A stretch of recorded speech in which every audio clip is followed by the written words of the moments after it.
사랑하는 행복한 교회 성도 여러분, 또 이 영상을 보시는 하나님의 귀한 자녀 여러분, 이번 주가 성탄 주간입니다. 아기 예수의 탄생, 또 메시아의 탄생, 또한 이 고난과 추운 겨울, 또 코로나19 이와 같은 일들을 일소에 해소하기 위해서 이 땅에 주님을 보내주셨습니다. 메시아를 보내주셨습니다. 하나님의 아들을 보내주셨습니다.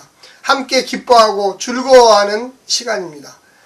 우리가 세상이 이렇게 좀 불편하게 돌아간다고 그래서 너무 움츠려 있거나 또 즐겁지 않아야 되겠다 이런 결심하지 마십시오. 우리는 어떠한 상황이 돼도 천국, 영원한 하나님 나라에 갈 수 있잖아요. 희망과 용기를 가지시고 서로 격려하면서 이 위기를 잘 극복하자고, 또 아기 예수의 탄생을 기다리는 대림절 기간, 이제 마지막 주간입니다. 이 시간 우리가 하나님의 놀라운 찬양과 기쁨, 아기 예수의 탄생이 결국 우리 온 인류를 구원하게 되는 놀라운 사역임을 믿으시기를 간절히 부탁드립니다. 오늘 우리에게 주신 하나님의 말씀은 베드로후서 2장 1절부터 9절까지의 말씀입니다. 먼저 말씀을 듣고 다시 오겠습니다. 2장. 그러나 백성 가운데 또한 거짓 선지자들이 일어났었나니 이와 같이 너희 중에도 거짓 선생들이 있으리라. 그들은 멸망하게 할 이단을 가만히 끌어들여 자기들을 사신 주를 부인하고 임박한 멸망을 스스로 취하는 자들이라. 여럿이 그들의 호색하는 것을 따르리니 이로 말미암아 진리의 도가 비방을 받을 것이요 그들이 탐심으로써 지어낸 말을 가지고 너희로 이득을 삼으니 그들의 심판은 옛적부터 지체하지 아니하며 그들의 멸망은 잠들지 아니하느니라. 하나님이 범죄한 천사들을 용서하지 아니하시고 지옥에 던져 어두운 구덩이에 두어 심판 때까지 지키게 하셨으며 옛 세상을 용서하지 아니하시고 오직 의를 전파하는 노아와 그 7 식구를 보존하시고 경건하지 아니한 자들의 세상에 홍수를 내리셨으며 소돔과 고모라 성을 멸망하기로 정하여 재가 되게 하사 후세에 경건하지 아니할 자들에게 본을 삼으셨으며 무법한 자들의 음란한 행실로 말미암아 고통당하는 의로운 롯을 건지셨으니 이는 이 의인이 그들 중에 거하여 날마다 저 불법한 행실을 보고 들으므로 그 의로운 심령이 상함이라. 주께서 경건한 자는 시험에서 건지실 줄 아시고 불의한 자는 형벌 아래에 두어 심판날까지 지키시며 특별히 육체를 따라 구약에는 거짓 예언자가 있습니다. 반대말이 참 예언자죠. 참 예언. 진실한 예언자, 정직한 예언자죠. 신약에 와서는 이 거짓 교사, 또 그 반대말은 진리교사입니다. 참 진리교사죠. 참 진리교사. 그래서 이 거짓 예언자들, 또 거짓 교사들. 구약에는 또 심판이 여러 번 있었는데 그 대표적인 심판이 주로 이 창세기에 나옵니다. 하나님을 모르고 죄가 관영해서 이 천사들, 악한 천사들이 타락하면 사단이 되는 겁니다. 사단이 되는 겁니다. 그래서 어둠에 갇히게 했다. 오늘 본문에 나와 있고요. 또한 너무 또 세상이 관영하고 죄가 많으니까 하나님이 도저히 안 되겠다 그래서 노아의 물심판, 노아 가족만 살리고 물로 이 온 세상을 뒤덮게 해서 죄악을 쓸어버렸죠. 그리고 또한 그 이후에 이 아브라함의 그 조카 롯, 소돔과 고모라 불심판. 그러니까 이런 심판들은 도대체 누가 당하느냐? 이 거짓말하는 자들. 이 거짓말이 참 악한 겁니다. 작은 것 같아도 우리 한국 사회는 요것만 좀 고치면 참 좋은 나라가 되는데 이 거짓말하는 거, 인간의 이 본성 속에 가장 이 사악하면서 악한 것 같아요. 저 역시도 마찬가지지만 우리 예수 믿는 사람들도 거짓말을 너무 쉽게 생각합니다. 잘못하면 거짓 교사가 되기 좋아요. 사탄의 종노릇하는 앞잡이가 될 수 좋습니다. 그럼 거짓말을 왜 할까? 우리가 일상생활 속에서도 일반 사회 속에서도 거짓말을 왜 합니까? 이득이 있기 때문에 그렇습니다. 욕심이 있기 때문에, 미혹의 영이, 탐욕이 있기 때문에, 뭔가 나에게 유익하니까 순간적으로 거짓말을 하는 거예요. 의도적으로 거짓말을 하는 거예요. 교회 안에서, 여기 초대교회 안에서도 거짓 교사들이 있어요. 왜 진리교사, 참 진리교사 대신 예수를 쫓아가는 그런 삶을 안 살고 고난을 참지 아니하고 쉽게 극복하려고 하다가 이 거짓 교사로 낙인 찍게 됩니다. 오늘 본문 1절에 보면 그러나 백성 가운데 또는 거짓 선지자들이 일어났나니, 과거 얘기죠. 일어났나니 이와 같이 너희 중에도 거짓 선생들이 있으리라. 그들은 멸망할 이단을 가만히 끄다. 이단이 무슨 뜻입니까? 끝이 다르다라는 뜻이에요. 한마디로 겉에는 정통 기독교 같은데 그 본질은 악한 거예요. 겉에는 집사님, 권사님, 장로님, 목사님, 전도사님 잘해요. 그런데 삶은 악해요. 이단. 거짓말해요. 이단. 제가 이단들을 많이 만나봤어요. 청산 예수예요. 그냥 얼마나 말을 잘하는지 그냥 달달달달달달달달 애워가지고 아주 현혹을 해요. 현혹. 저 같은 목사들도 현혹해요.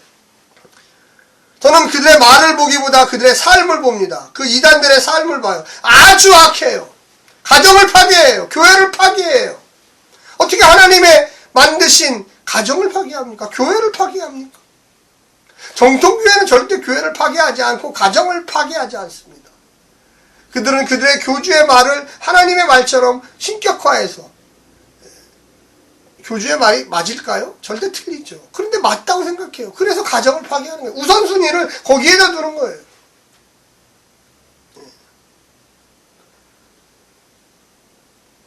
주를 부인하고 임박한 멸망을 스스로 취한 자다. 주를 부인하고, 주님, 예수님을 부인합니다. 어제도 얘기했지만 예수님의 신성과 인성을 부인합니다. 예수님은 가짜라고 그래요. 그건 메시아가 아니라고 그래요. 예수님의 시신을 제자들이 훔쳐갔다고 얘기합니다. 또한 영주주의자들은 예수님은 완전한 인간이 아니라고 그래요. 그는 신이었는데 잠깐 인간의 육신을 빌렸다 이렇게 얘기합니다. 그런 이단들이 초대교회도 많았고 지금도 많아요. 지금 여러분 교회만 나온다고 해결될 일이 아니라 깨어 있어야 돼요. 종말이 가까울수록 이단들이 설치기 시작해요. 이 교회에서 이런 정통 교회 안에서 이단적인 사상을 가진 사람들이 있다는 거예요. 그래서 하나님은 그들을 가만두지 않는다. 아까 얘기했던 노아의 물심판, 소돔과 고모라의 유황심판, 이 천사들이 타락한 사단들을 어둠에 가두는 심판. 하나님은 절대 그들을 그냥 두지 않겠다고 말씀하십니다. 2절에도 보면 그들은 호색하는 거. 호색이 뭡니까? 정욕이죠. 정욕을 좋아해요. 경건하지 않아요. 이단들이 경건한 사람들 없어요. 막 영적 문란뿐만 아니라 성적 문란한 그런 이단들도 많아요. 탐심, 3절에 지어낸 말을 가지고, 탐심으로서 지어낸 말, 거짓말이죠. 이게 자기의 유익을 취하기 위해서 거짓말을 하는 자, 이들이 바로 이단에 빠진 자들이, 이단의 갈자들이에요. 이단의 삶을 살고 있는 자들이, 정통교회를 나오지만 이단의 삶을 살고 있는 자들이에요. 옛적부터 하나님은 이들을 심판했다. 그래서 쭉 그 얘기가 나오고, 7절에 보면 무법한 자들의 음란한 행실로 말미암아 고통당하는 의로운 놋을 건지셨으니, 그런 가운데서도 참고 인내하며 살았던 그 놋을 건점을 받았다. 노아의 가족 8명이죠. 노아까지 건짐을 받았다. 의로운 사람들, 희망과 용기를 가지고 그런 악한 자들을 대항하며, 이 베드로 후서의 교회는 아직까지는 그렇게 물들지는 않은 것 같아요. 그런데요, 신약 성경을 쭉 보면 이단에 대해서 이야기하는 데가 많습니다. 제가 몇 군데를 좀 읽어드리면, 이 갈라디아서, 고린도 후서, 데살로니가 후서, 빌립보서, 골로새서, 요한일서, 요한이서, 유다서, 요한계시록, 특히 요한계시록의 7교회 중에 에베소, 버가모, 두라디아 모두 다 이단들하고 관련된, 거짓 교사들하고 관련된 편지와 서신서들이었어요. 뿐만이 아닙니다. 이 거짓에서 벗어나려면 어떻게 됩니까? 거짓 이단에서 거짓 교사들에게 벗어나려면 그들의 삶을 보라고 그랬잖아요. 성결의 삶, 깨끗한 삶을 사는가, 정직한가, 남에게 이득을 취하지 않는가, 방탕하고 호색하고 남의 이득을 취하고 지어낸 말을 하고, 이런 사람들 한결같이 이단과 같은 사람, 한결같이 이단인 사람들이에요. 그들은 심판을 받을 거예요. 하나님은 반드시 그들이 이 땅에서도 심판하고 앞으로 올 영원한 나라에서도 천국에 들어오지 못하는 강력한 심판을 할 것입니다. 우리는 깨달아야 돼요. 우리가 교회를 다닌다고 해서 깨어있지 않으면 언제든지 같이 비슷한 사람들, 교회만 와 있는 거예요. 우리가 3가지를 좀 생각해 보기를 원합니다. 첫 번째, 거짓 선생들의 출현. 교회 안에 있다는 거예요. 오늘날의 교회 안에도 있어요. 그들을 멀리해야 돼요. 그들을 가까이 하지 마야 돼요. 그들을 내쫓아야 돼요. 거짓말을 하는 사람들, 악한 사람들입니다. 그 거짓말이 작은 것 같지만 그것이 시작돼서 자기의 이득을 취하고 호색을 하고 남을 비방하고 정통을 부인하고 예수님의 신성과 인성을 부인하고 목회자를 욕하고 다 이단이에요. 그들은. 그리고 지체 없는 심판의 도래. 하나님은 참지 않아요. 그들을 이 땅에서도 심판합니다. 앞으로 영원히 올 하나님 나라의 못 오게 막아버립니다. 이단적인 생각, 거짓말의 생각, 불순한 불경한 삶을 살고 있는 사람들은 회개하고 돌아오셔야 돼요. 이 영상을 보시고 돌아오셔야 돼요. 마지막 세 번째, 경건한 자들을 향한 구원이죠. 노새의 가족도 구원받았습니다. 노아의 가족도 구원받았습니다. 참고 인내하는 자에게 하나님이 구원을, 영생을 주신다고 계속 성경은 이야기하고 있어요. 우리는 신앙생활 하면서 교회에서 깨어있어야 돼요. 교회 안에 언제든지 이단적인 사람들, 언제든지 자체적으로 교만해져서 발생돼요. 뭐 밖에서만 들어오는 게 아니에요. 겉은 아주 훌륭한데 속은 시커먼 사람들이 많이 있어요. 여러분 꼭 기억하십시오. 오늘 하루도 승리하시기 바랍니다.